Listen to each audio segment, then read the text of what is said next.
Oscar S. Solsano. He has been developing software in the cryo-EM field for quite a long time. Since 1997, he has participated in the development of XMIMP and Sapien, which are both major software suites for cryo-EM. And this development was going on at the National Center of Biotechnology, CSIC, in Spain.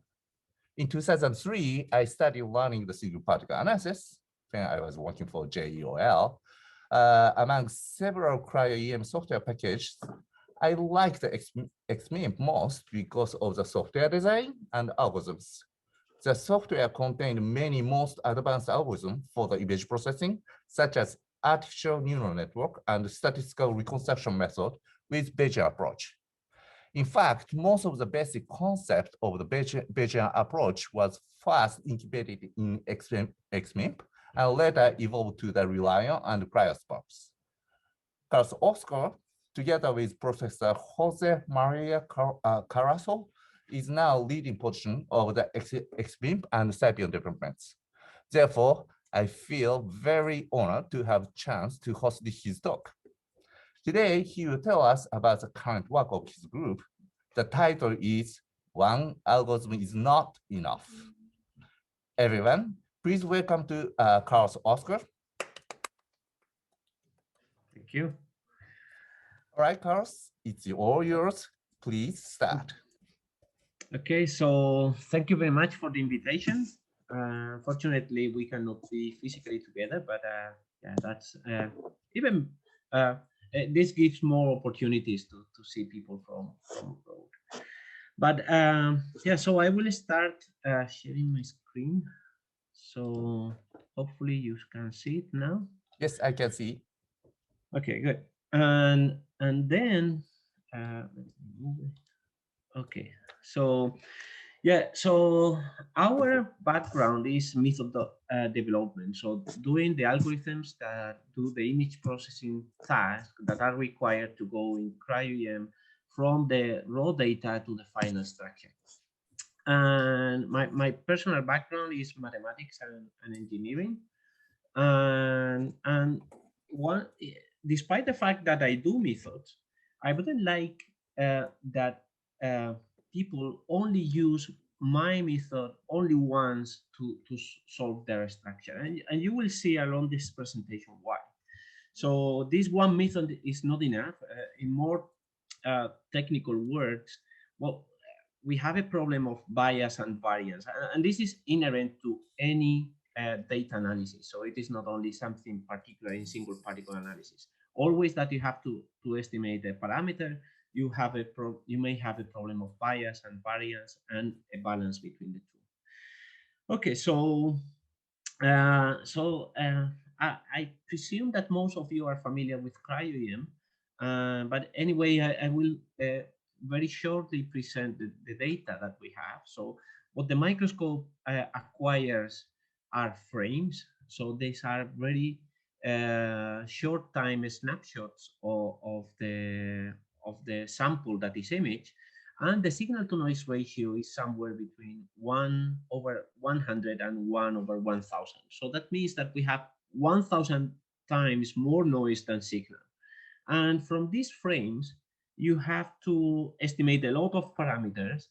One of the first parameters is the micrograph. The micrograph itself is a kind of summary of the raw data. And to come out with that summary, you need to estimate things. And then in this micrograph that is still very noisy, you have to identify where your particles sit.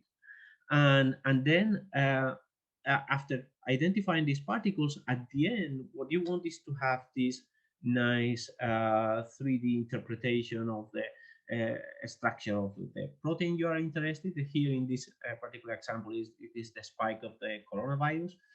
And and to make, I don't know, even dynamic studies or whatever. But you start with these raw data. By the way, if you have any question, I don't mind if you interrupt and we discuss at any moment. So yeah, so we have to go from the raw data to the final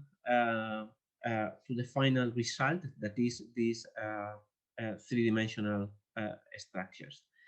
Okay, so you may think that of this process as the final result I will have, this volume that I reconstruct is the ideal volume I would like to recover. This is the underlying ground truth that nobody knows, plus some deviation. This is my error.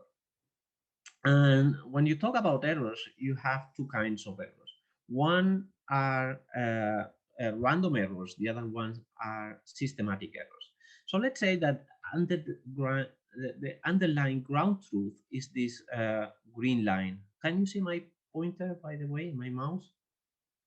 Yes, no problem. I can see it. Okay, good. So let's say that this green line is the ground truth. See, this is the true volume. So if you have a random error, so every time you try to estimate this volume, what you have is a different estimate of that volume, close to the true one.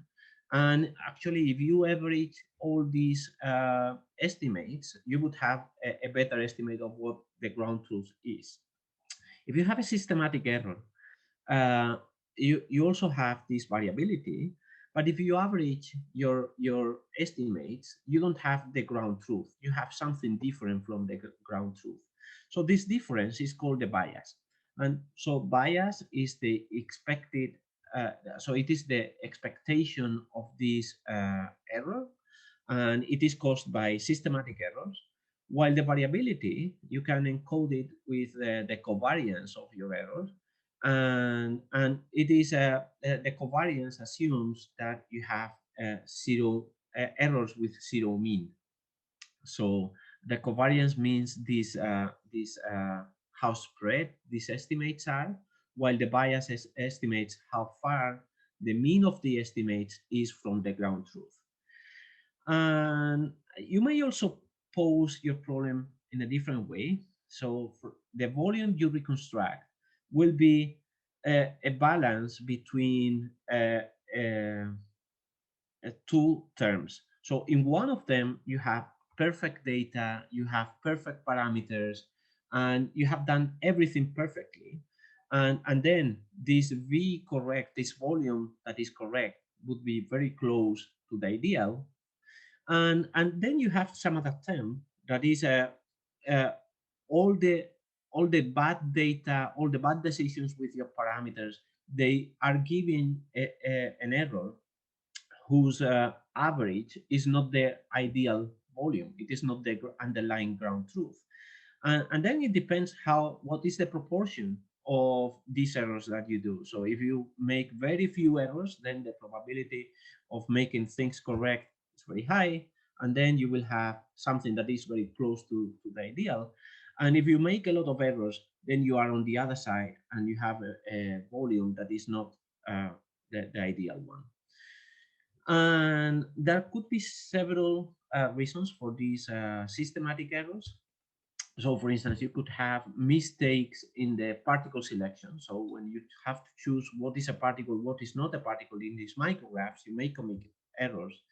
And or for instance, you are assuming some behavior of the contrast transfer function. What are the aberrations at the microscope that do not fulfill your assumptions? So you make assumptions about how the microscope behaves, but the microscope is not behaving in that way. So these are just two examples, but all these examples, what they give you are a population mixture. So you have a population of data that fulfill your assumptions and they are consistent with the particle you are analyzing, and you have some other data that does not fulfill your assumptions and they don't correspond, or they don't correspond to the structure you are analyzing. So you have a mixture of input data, and the volume, so each point here would be an image, and the volume would be the model that is consistent with those images, so these lines here. So you have a mixture of data, you have a mixture of models, and so on. So that is giving you a systematic error.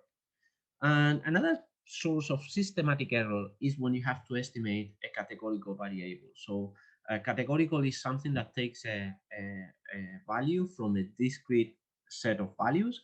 So for instance, is this patch from a micrograph, is it a particle? Yes or no. So it can only take two values. Or does this particle belong to this class or to this direction? Yes or no. So these are categorical variables. And ideally, you would like the two variables to, or the two states of that variable to be very separated and with very little uncertainty. But reality is more like this. So because of the very high, of the very low signal to noise ratio, they are very much mixed, and it is very difficult to take decisions very often. This is another source of systematic errors. That is, for instance, when you have to estimate continuous parameters. So in a continuous parameter, you have to estimate a value that is not 0 or 1, so yes or no, but it can take any real number. So this is the case, for instance, of the defocus or the angular assignment.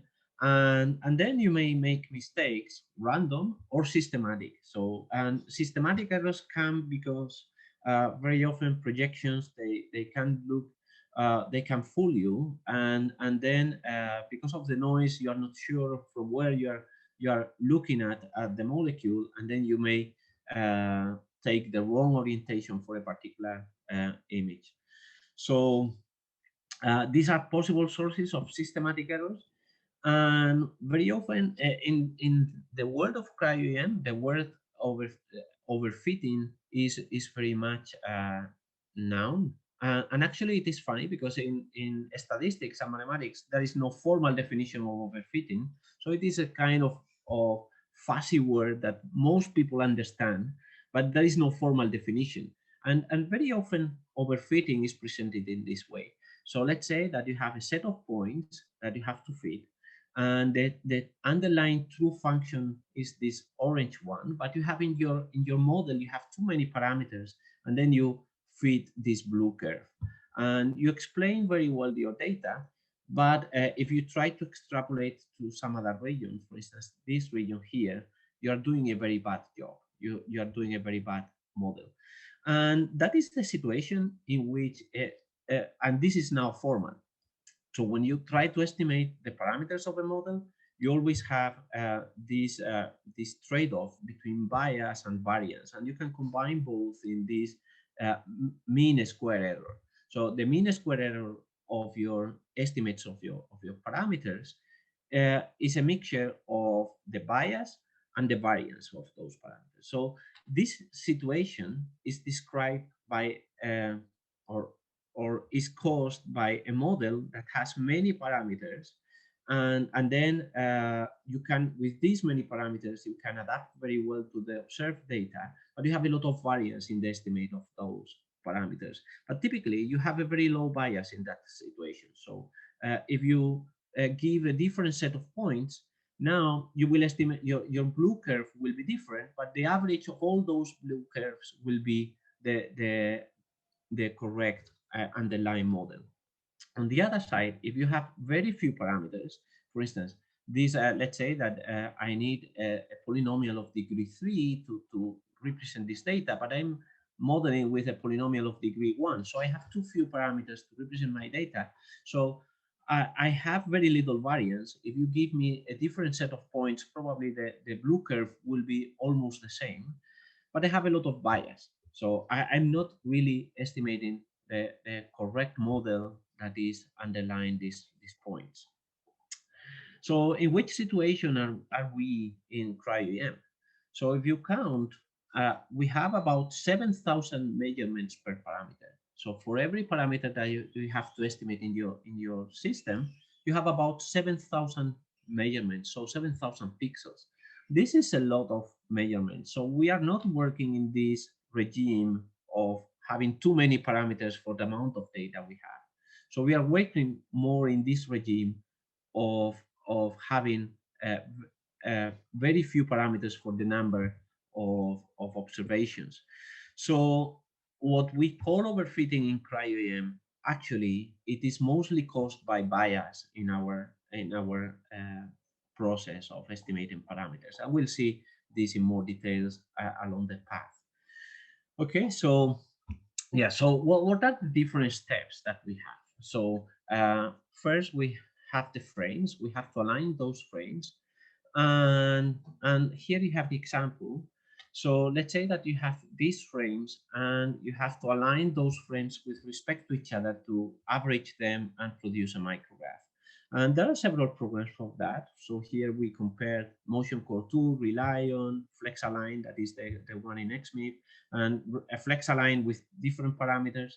And most of them, well, so all these methods, they make local alignments, but local alignments are very difficult to compare. So we are just comparing here the global alignment.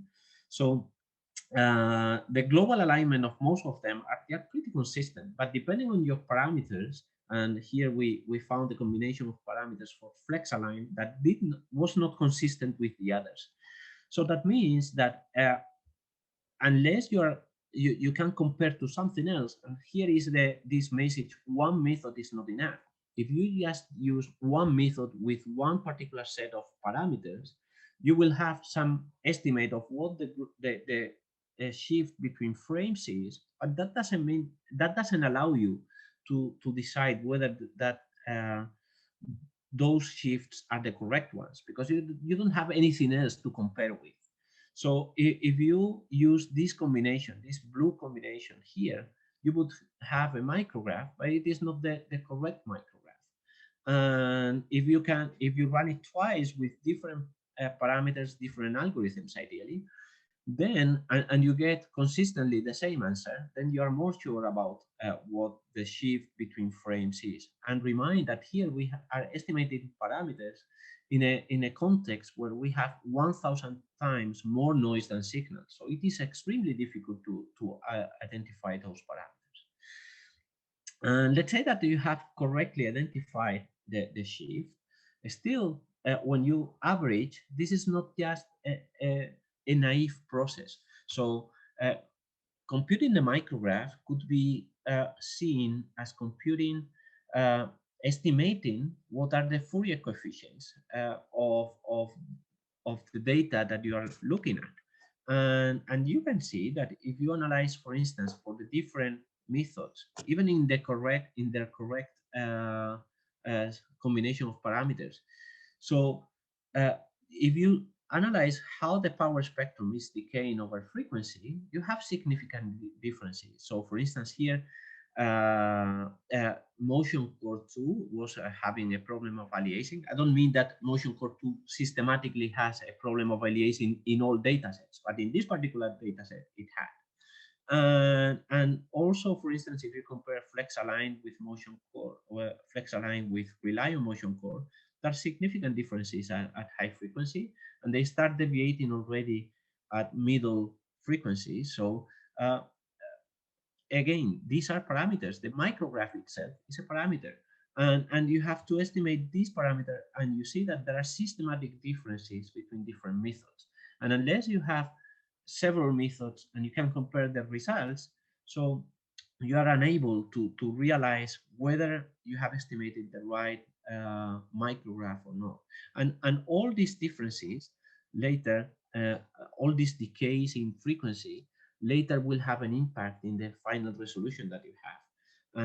And also they are implied in all these B factor corrections and so on. So the B factor corrections, in part, they have to deal with these misestimates of the Fourier amplitudes. And even visually, you can see that visually the four micrographs have a different appearance. Okay, so next step along the path, you have to estimate what is the contrast transfer function. And the most important parameter here is the defocus. And well, you may be familiar with this power spectra with the toned rings, and then you have to make sure that the the tone rings that you predict with your defocus are consistent with the tone rings that you see from your experiment. And well, they look nice. Well, we are happy with this. But again, if you just use one single method that estimates the defocus once, how do you know that that defocus is the correct one? Because visually, it is very hard to say, to tell small differences. And there is a paper I like a lot, this one here.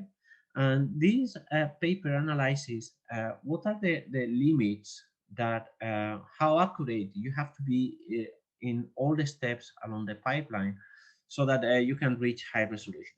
And for instance, in the determination of the defocus, if you want to reach something like 2 angstrom resolution, you need to be as accurate as 100 angstrom. And this is a lot of accuracy.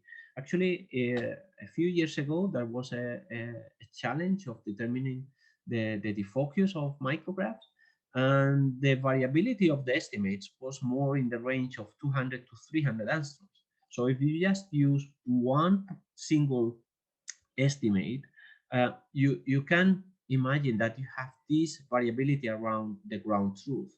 If you use several methods and average the output of all those methods, you may be closer to the ground truth. And so you are guaranteed actually to be closer to the ground truth as long as the different methods are reasonable. They have just random noise. They don't have systematic noise, systematic errors. And here you have an example where we on purpose introduce systematic errors into the defocus and the pixel size. And what you see is this dark halo around the structure. And these dark halos around the structures is something we are very familiar in cryo-EM. So very often you see structures with a dark haze around. And the problem is not the haze itself, the halo itself. You can very easily ignore it. The problem is that if you have these inside the structure, you have structural differences. So in your structure, this is the difference between the correct 3D reconstruction and the 3D reconstruction with systematic errors in the defocus or the pixel size. And you have problems inside the structure. So if you see a halo around, a dark halo around, very likely you have also problems in your structure. And here is an example coming from this spike of the coronavirus. And here it is if you use just the standard CTF, so just one method to estimate the CTF. And well, you have a good, well, not a good reconstruction. You see, for instance, here in alpha helix, but you don't see the details of the alpha helix. And when you use several methods and you only use those micrographs for which all those methods, they agree up to 2 angstroms or 2.1 angstrom, then you have a much better reconstruction. So that means that just a single estimation of the CTF is not reliable enough to be sure that you have the correct defocus of your micrograph. So here, for instance, we were using the consensus between GCTF and CTF fine, and these two programs, they don't estimate the fall off of the envelope of the CTF. So we used XMIP to estimate that envelope. And then by the combination of all these methods, we have a much better result. And resolution, all these methods, they estimate what is the resolution. Each one has its own definition of what resolution is. But yeah, for instance, for this particular data set, you can, the estimates of the resolution from these programs are pretty good. So they predict that you would be able to reach something between 2 and 3 angstroms. But these methods, these definitions, normally either they refer to energy, so up to which frequency you have energy, or consistency with the estimate. So up to which frequency my estimate of the defocus or of the CTF is consistent with the CTF that I'm observing. But that is not the whole story. So these rings should be perfectly circular, but they're not actually, because there could be small differences in orthogonal directions. So these small differences make that at the beginning, the CTF, they are consistent with each other at low frequency, but as you go to higher and higher frequency, they start deviating from each other, and at some point they could be totally out of phase. So if you don't pay attention to these small differences and you just make a kind of non-astigmatic reconstruction, then you are limited by the astigmatism. And here for this particular data set, in which you have energy to very high resolution, but actually you don't have the astigmatic validity, the non-astigmatic validity, uh, it doesn't go to so high resolution. So there are significant differences, and you cannot see by eye these significant differences.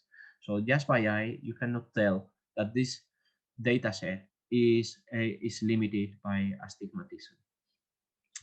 And for instance, this non-astigmatic validity is not provided by many softwares, and you cannot look at them. XMIP is calculating it, but it is not a promotion of XMIP, but simply different methods, they look at different things, and it is good to use different methods to identify what could be the problems of your data set.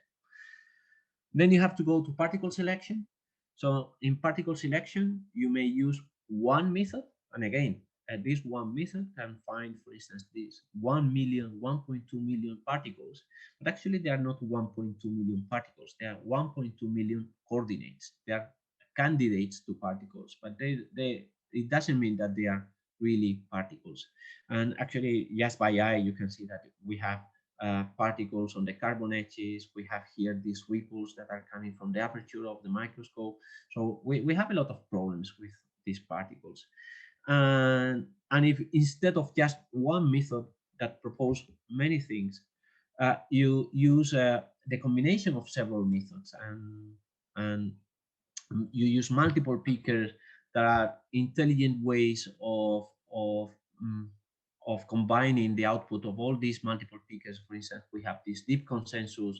We have also Micrograph cleaner, that is another deep learning algorithm. So you can clean quite a lot the original data set.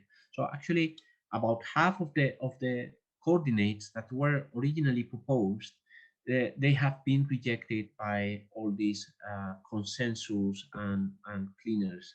So and we find that now with all these combinations, we have much better quality particles from the beginning of the process. So if you just use everything that you have found and you put it into your 3D reconstructions algorithms, then very likely you will encounter problems, and you will be creating this deviation from what is the proportion of data that really is consistent with your model, and what is the proportion of data that is not consistent with your model and that is biasing your result.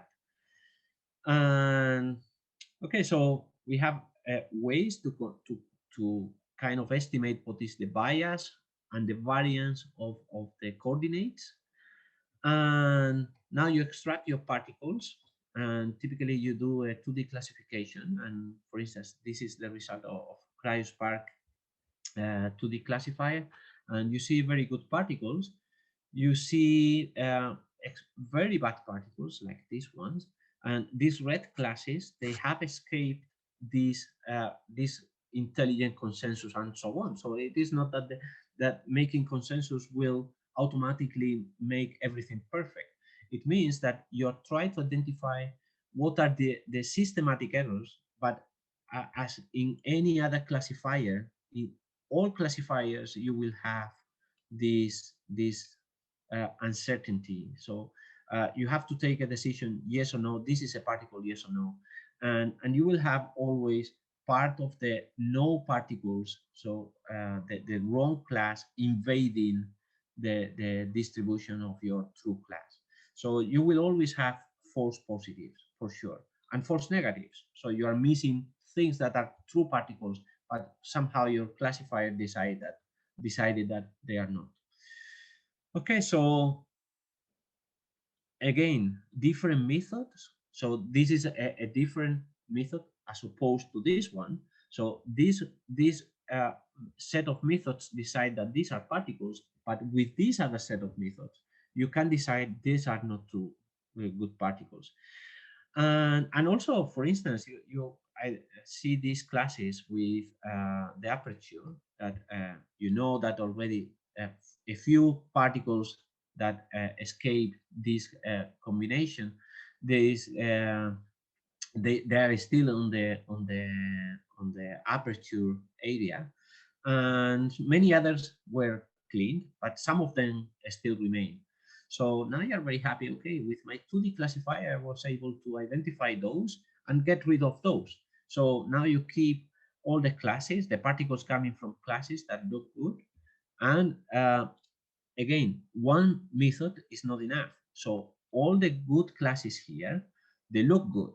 But if you analyze with a different algorithm, so now this is a XMIP-CL2D, you still see that there are particles that have these stripes coming from the aperture.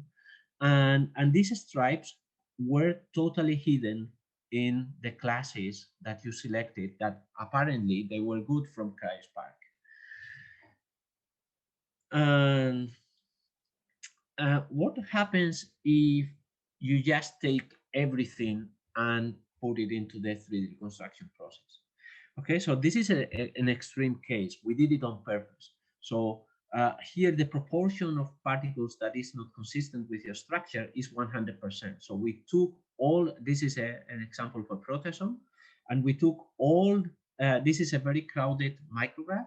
So there are many particles, pairs of proteins that are close to each other. So we on purpose chose only those that have some other particle around, and make a 3D reconstruction. This is what you get. So you get the proteasome, but it is not it has a lot of artifacts with respect to the proteasome where you have isolated particles. So the 3D reconstruction process assumes that your particle is isolated in the micrograph.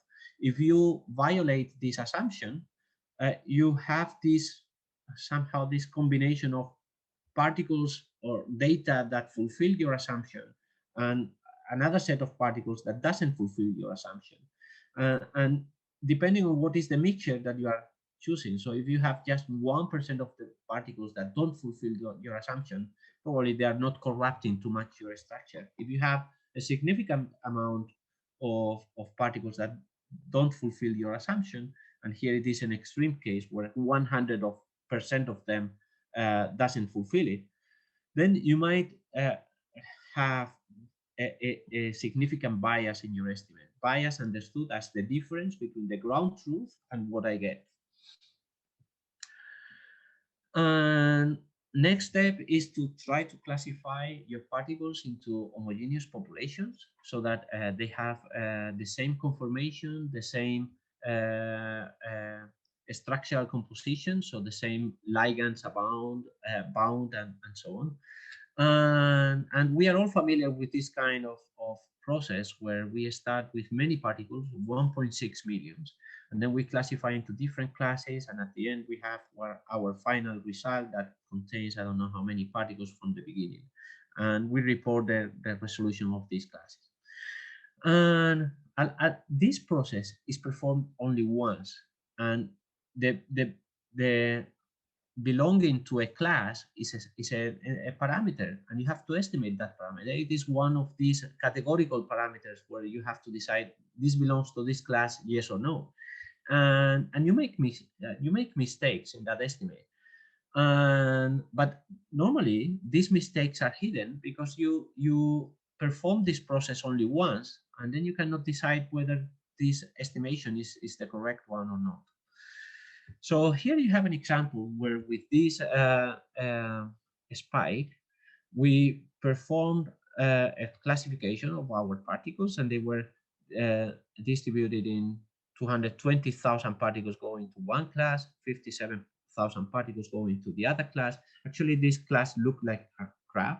So those are particles that have escaped all this process of analyzing coordinates, combining them, and then making a 2D classification, and then making another 2D classification. So that means that no matter how sophisticated you are, you will always have false positives. And the more methods that you can put in between to try to identify these false positives, the better. And yeah, you will also have false negatives, meaning you will lose true particles along the process. But we have so many from the beginning that normally this shouldn't be a limitation. So, okay, so these particles are crap. And because we were aware of this problem of having uh, mistakes in the estimation of parameters, we repeated this process twice, and the distribution of particles was more or less the same. So 220,000 in one class and the rest in the other class. Okay, so you are happy. But what if you compute what is the set of particles that were assigned here in the first classification and in the second classification? And then not 100%, they were not exactly the same particles. So you see that 8% of the particles in one of the two classifications, they were classified as crap. Again, the 3D classification, it has its own false positives and false negatives rate. So unless you repeat the process twice, and ideally with two different methods based on different mathematics, you are totally unable to recognize the situation. And these 8% of particles being misclassified, well, you can live with those. So you're not at 100 particles, 100% of the particles being misclassified. So you hope that they don't cause a lot of harm. But it could be much worse situation. So for instance, here we have a classification of particles belonging to a ribosome. You make a first classification with, in this case, it was Reliant. So you get this distribution of particles. You make a second one, and then now you get a totally different distribution of particles. And now this makes you suspect, okay, so this is not a very stable process. You do it a third time, and now you get this distribution of particles. And if you make the same analysis of what are the subsets of particles that are consistently classified together, what you get is a whole range of small subsets. So that means the classification process is a really, really unstable process. So estimating these classes, these class labels, is really, really noisy process. So you are really in this situation where the distributions are overlapping quite a lot, and then just by chance, in some of the estimates you assign the blue label, and in some other estimates you assign the red label. But this can be a really, really unstable process.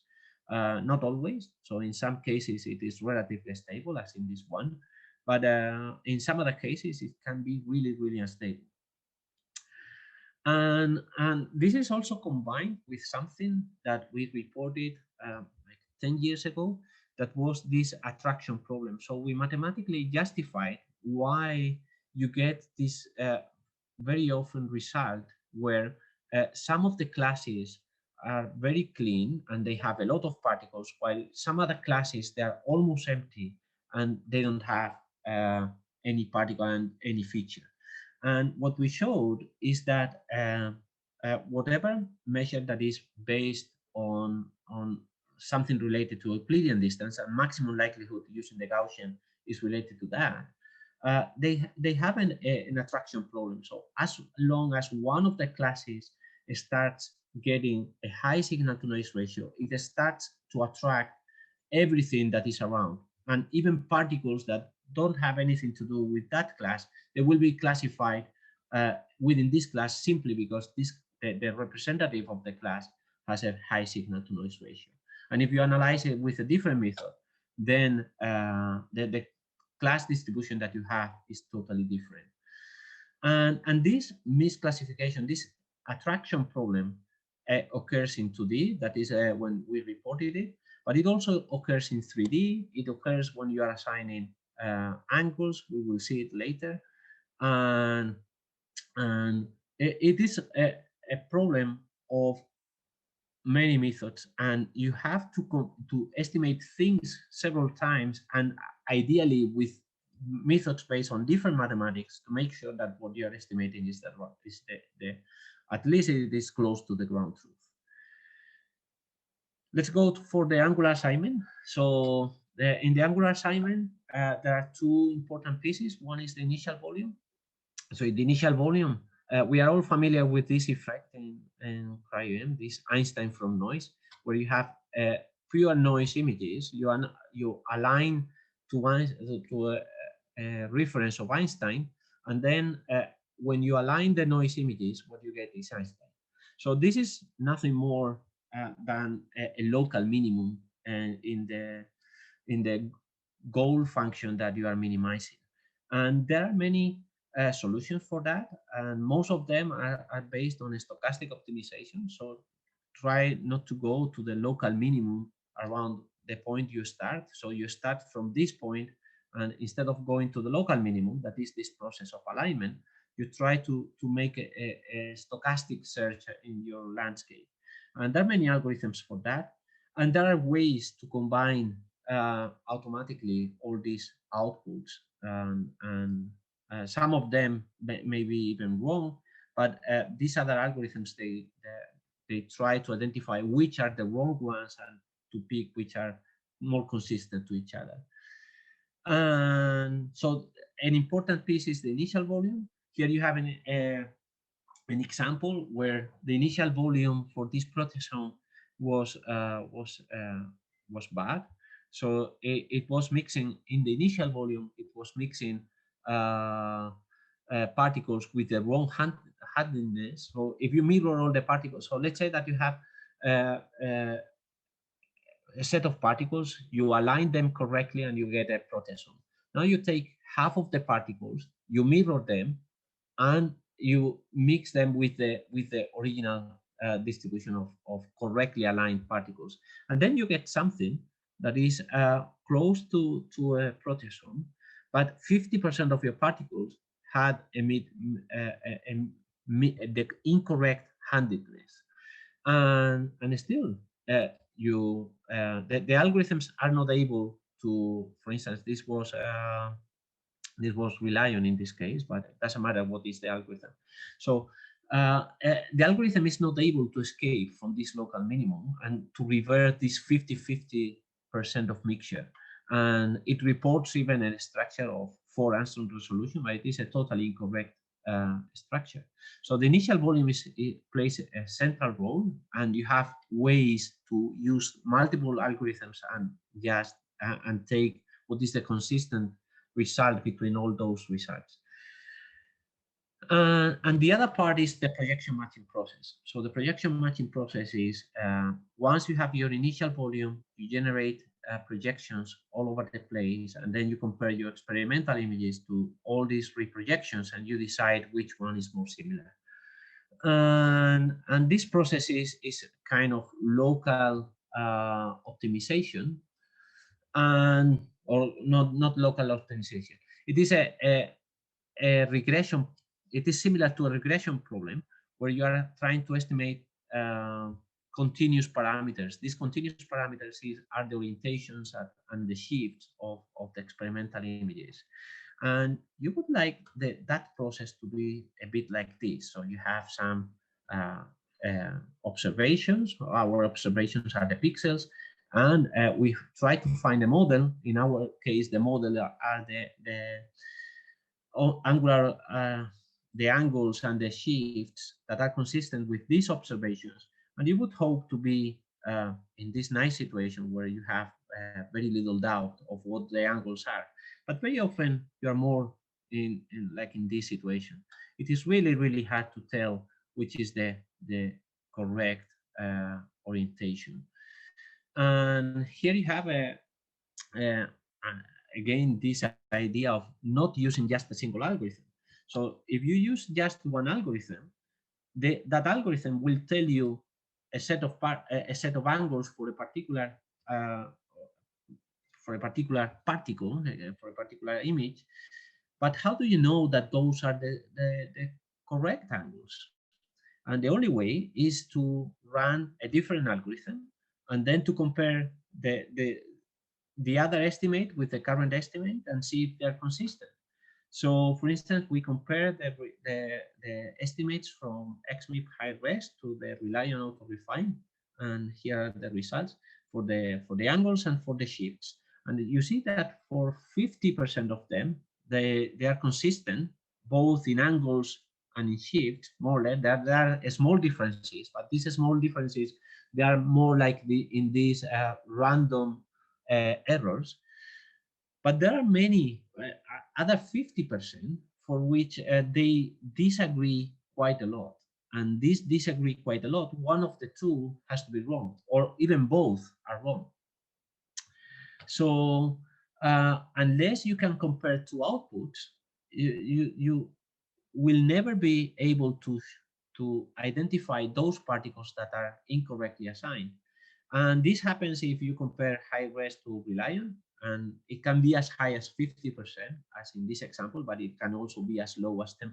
So some data sets are easier to analyze, but it also happens with Reliant with itself. So if you run Reliant twice on the same input data set, it can disagree with itself somewhere between 10 to 40% of the estimates. So that means that it is not a matter of the algorithm.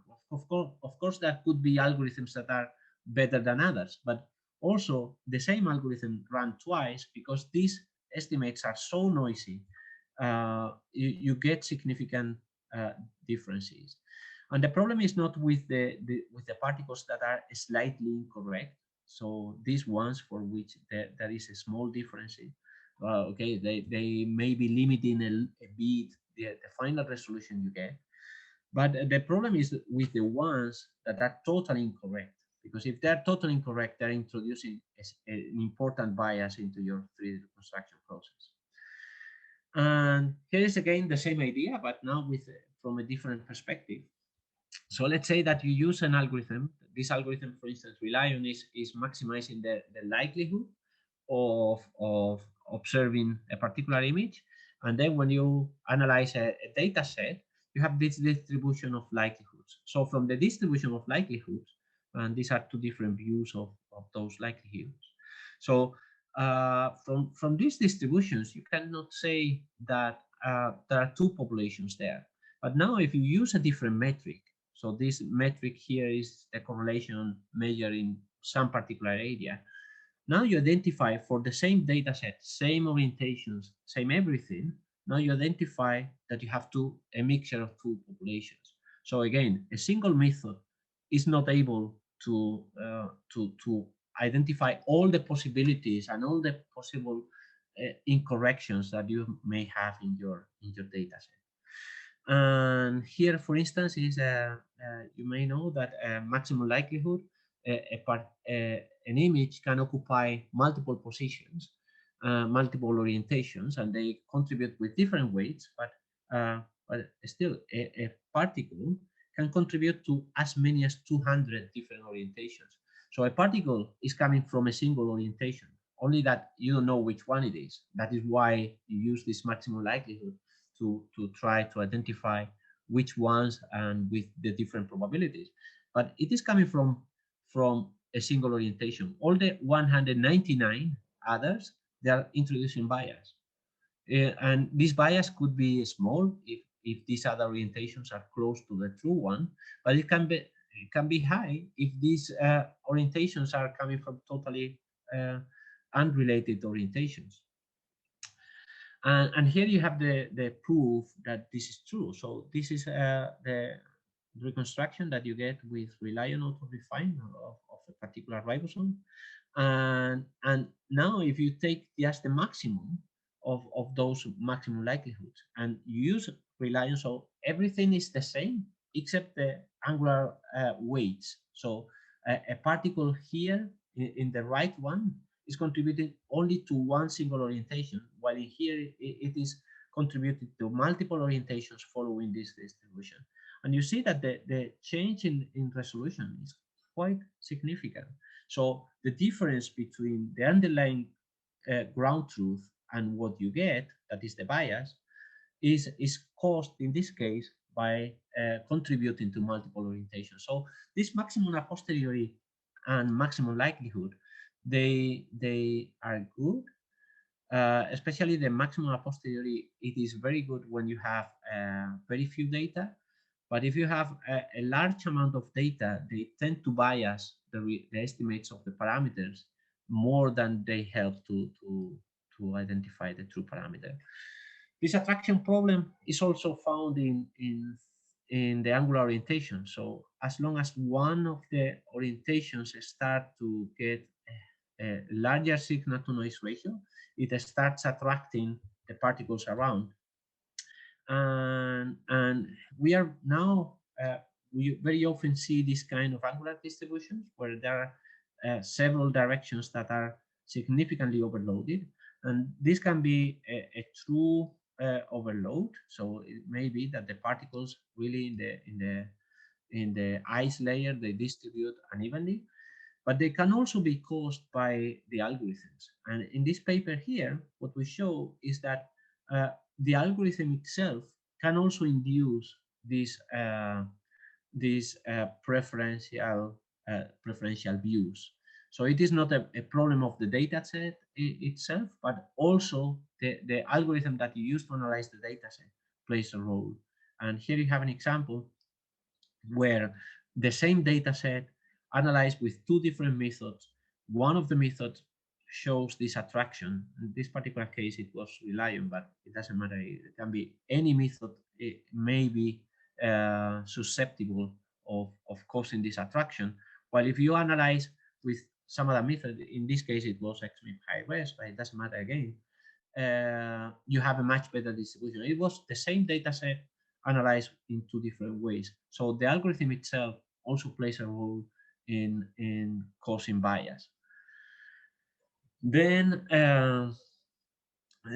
we have this CTF detection and frame alignment, the polishing. The polishing can be seen as a fine-tuning of the parameters that you are estimating. So fine-tuning at all levels. So at the level of frame alignment, at the level of high order aberrations, of the defocus and everything.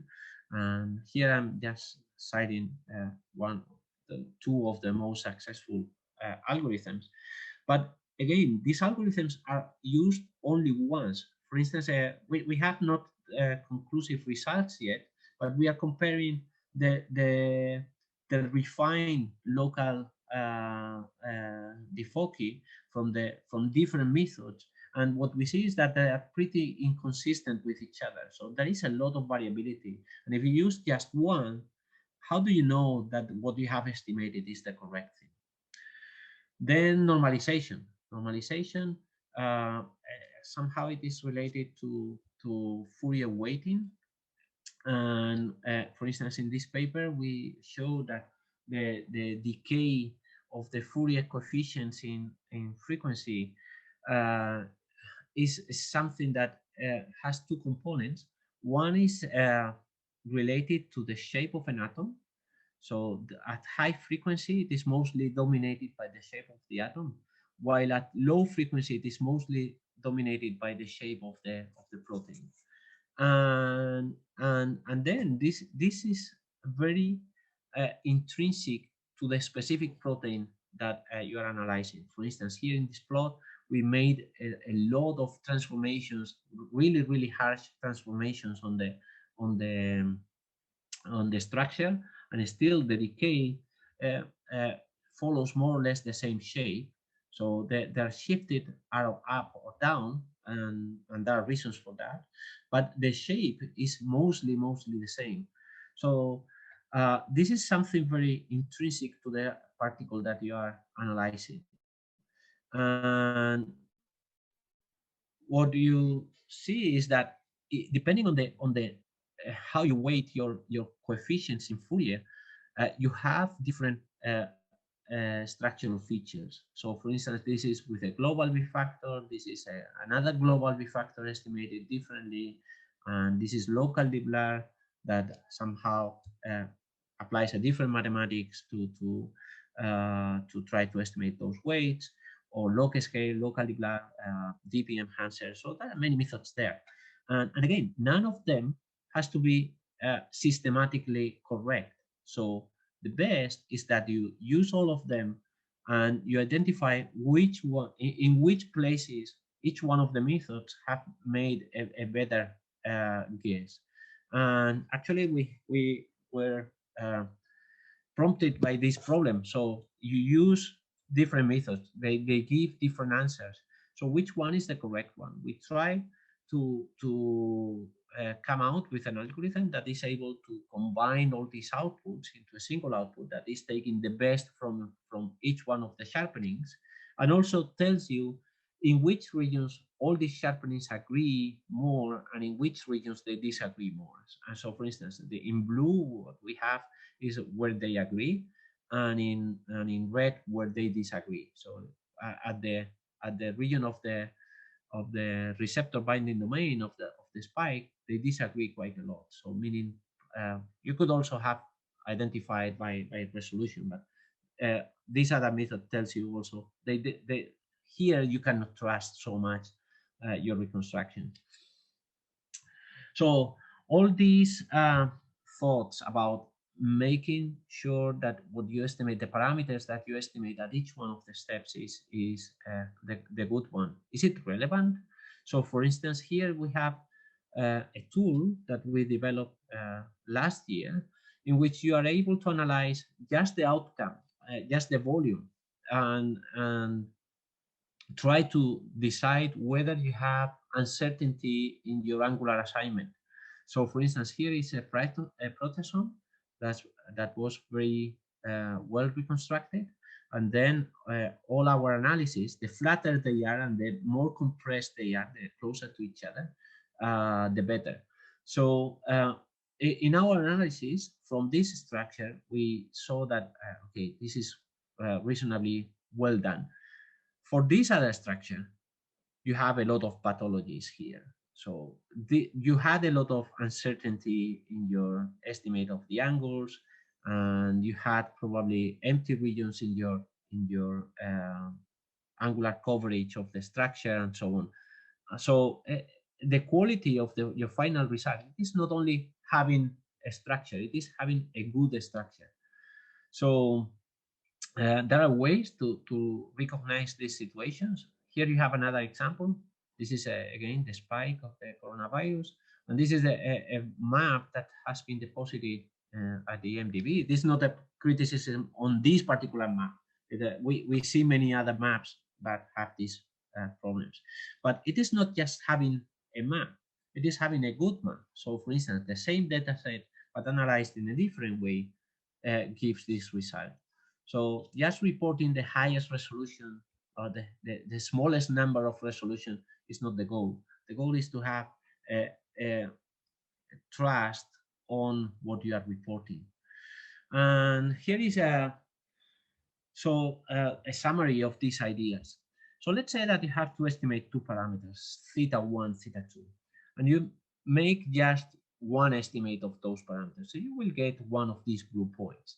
If you estimate only once, there is no way that you can tell whether your estimate is good or not. If you estimate, for instance, 10 times, then you see that, well, very often they cluster around here, and there are a few of them that go away from this cluster. So if you get, you now could, you could remove these estimates. So those estimates are incorrect Ifoki, incorrect angular assignment, incorrect classes, and so on. So, and then since you have estimated multiple times, you can compute the average of all those that you think that they are close to the ground truth. And also you can estimate what is the underlying, what is your uncertainty in your parameter. The more you estimate, the more estimates you average, the smaller the uncertainty. So here these circles, somehow they are showing. So when you have only one estimate, you have a lot of uncertainty, and then with two estimates, you have a little bit less. With three estimates, you have a little bit less. And the more times you estimate your parameters, the smaller your uncertainty will be. And here you have the same process. So probably repeating the whole process 10 times. There have been some papers doing 10 times, but probably 10 times is a lot of work, but once is too few. So at least with three, you are able to identify, okay, these two are together, are closer to each other, and this one is farther from the other two. So probably this one is not the correct one. But you need at least two that coincide, or at least three to solve a tie. So for instance, in this example of 3D classification, if you get you do it once and you get something, and you do it another time and you get something else, you need some other run to solve the tie. So yeah, in general, the main message is the reconstructed map that you will have is a mixture of correct decisions and incorrect decisions. The incorrect decisions are biasing your result, and you have to look to make a lot of parameter estimations along the process. And these parameter estimations, they have a lot of noise. So the only way to make sure that you got the parameters right is by comparing the outputs of different algorithms and doing the things several times. And you have all this idea of putting everything in, and then the algorithm will know how to handle all the bad data and all the bad estimates. Is not really the best thing you can do. And you have always this balance between bias and variance. We are in cryo-EM, where we have so much data, we are more in a regime where if you have a problem, you have a problem of bias. You don't have a problem of variance typically.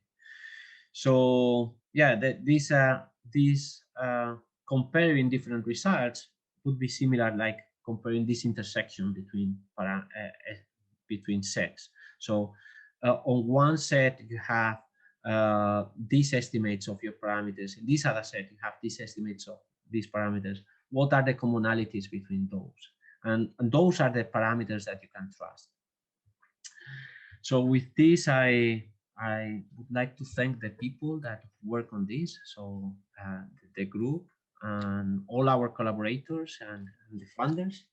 And I'm open for questions. So whatever you want to ask, you have